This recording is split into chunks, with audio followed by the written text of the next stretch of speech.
ચાલો. મારું નામ વાળા ભરતસિંહ પોપટભા, પ્રદેશ પ્રમુખ ખેડૂત કલ્યાણ સંગઠન.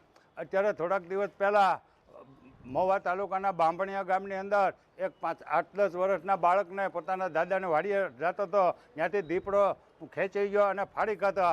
એના આજે શ્રદ્ધાંજલિ અને એના પરિવારને સાંત્વના આપવા માટે અમરેલી જિલ્લાના અમે બધા અહીંયા મહુવા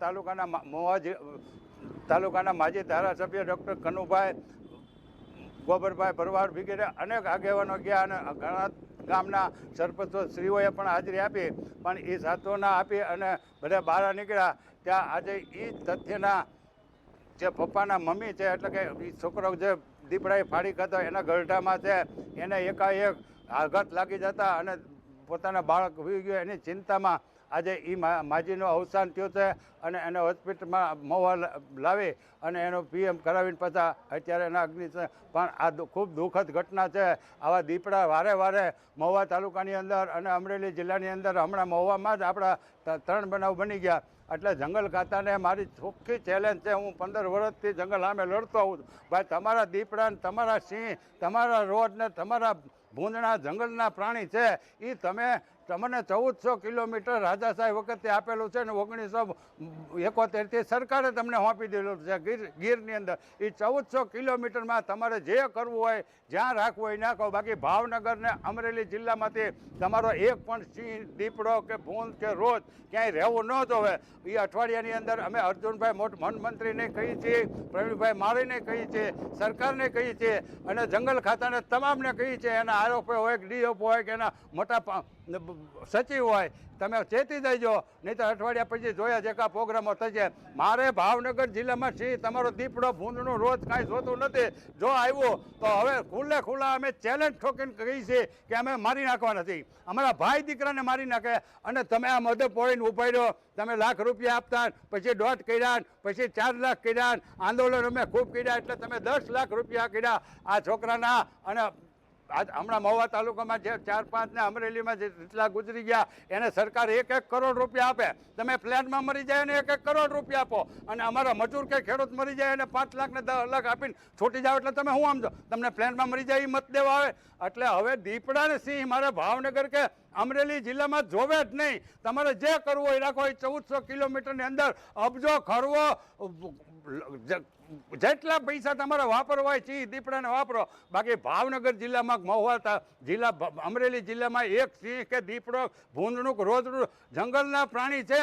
એ જંગલના ઘરાણા કહેવાય. એ જંગલમાં જ હારા લાગે, એ ગામમાં ન હારા લાગે. અમારા ઘેરેન બજારોમાં આવી જાય. એટલે અમે કાયમ કહીએ છીએ કે જો હોનાની શરી હોય ને તો એને પેટમાં રાખવાની હોય, પેટમાં ન ભરાવવાની હોય. ભૂપેન્દ્રભાઈ પટેલ તમે સાંભળી લેજો, અર્જુનભાઈ તમે સાંભળી લેજો. અને આ જોયા જેખા પ્રોગ્રામો કરતા અમે સહેજે તમારી કરતા હતા. અને આ મુકેશભાઈ અંબાણીનો છોકરો હારો 10,000 વીઘા જમીનની અંદર લાખો જંગલી પ્રાણીઓને એ વનતારામાં જામનગરમાં હાંચવીને બેઠા અને 1400 કિલોમીટરનો વિસ્તાર આપ્યો, તોય તમે અડધા ગુજરાતમાં પાથરી દીધા. એટલે તમે શું સમજો? ઉઠાવી લેજો તમારા જંગલના દીપડા. જેને દીપડા ઉપર, જેને સિંહ ઉપર, જેને રોજ ભૂંડના ઉપર તમને જો કોઈને પ્રેમ ઉભરાઈ નીકળતો હોય ને, જીવ દયાવાળાને, ગમે એ મોટા સંતને, તો એ તમારા ઘેરે તમારા આશ્રમમાં બાંધો, ગાંધીનગરમાં બાંધો, ધારાસભ્યને ઘેરે ઘેરે 5-5 બાંધી દો. બાકી ખેડૂતના ખેતરમાં વાડીમાં આવ્યો ને તો ભડાકે દેવાનો છે. તમારે થાય એ બધા કરી લેજો, થાય એ કરી લેજો. એટલે હવે અમારાથી રહેવાતું નથી. રોજ અમારા ભાઈ દીકરાને મારી નાખે, અમારા મજૂરોને મારી નાખે, અમને ક્યારેક મારી નાખે. અમારા 10-10 લીટર 20-20 લીટર દૂધ કરતા હોય એવી ભેંસું ગાયોને મારી નાખે.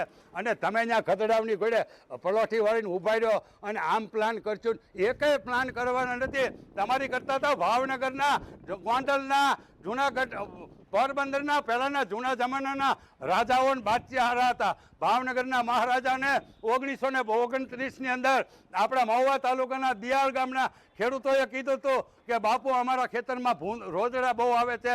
અઠવાડિયાની અંદર ભાવનગરના રાજાએ એના શિકારી ટીમ મોકલી અને તમામ રોજને મારી નાખ્યા હતા. એ જ અરસાની અંદર 2 જ વર્ષ પછી પાછા અમારા મહુવા તાલુકાના રાણીવાડા ગામમાં એક જ દીપડો ખાલી દેખાણો એટલે ગામનાએ જઈને ભાવનગર રાજાને ફરિયાદ કરી કે બાપુ દીપડો છે અને અમારા ગામમાં ફફડાટ છે, અમારા ગામમાં રહેવાતું નથી, ચીમમાં જવાતું નથી. એટલે ભાવનગરના મહારાજા પોતે આવ્યા અને દીપડાને ગોતી અને રાજાએ ભડાકાઈ દીધો. રાજાના ભડાકાઈથી દીપડો ન મળ્યો, એની પાછળ જ રાણી સાહેબ ઊભા હતા. તરત રાણી સાહેબે ભડાકો કર્યો અને ખદડાવ તમે બંદૂકો રાખીને આમાં ઊભા, દીપડાને ન મળાય, સિંહને ન મળાય, સિંહને મારજો તો આમ થાય, દીપડાને તમારા કાયદા કલમું તમારે જે થાય એ કરી લેજો, બાકી દીપડા જો અમારા ગામડાની અંદર આવશે, અમારી વાડીની અંદર આવશે તો હવે અમે ભડાકે તમારે લઈ જાઓ. તમને જો દીપડા સિંહ માટે પ્રેમ, દીપડીનું દૂધ, સિંહનું દૂધ પીને કોઈ મોટો છો, કોઈનો છોકરો છોકરી એવો દાખલો કરો. દીપડાનું સિંહનું સાણ મૂતર ક્યાંય અમારા ઘઉં બાજરીમાં નાખવામાં આવ્યો એવો દાખલો કરો તો તમારે કરવા હું જંગલી પ્રાણીને.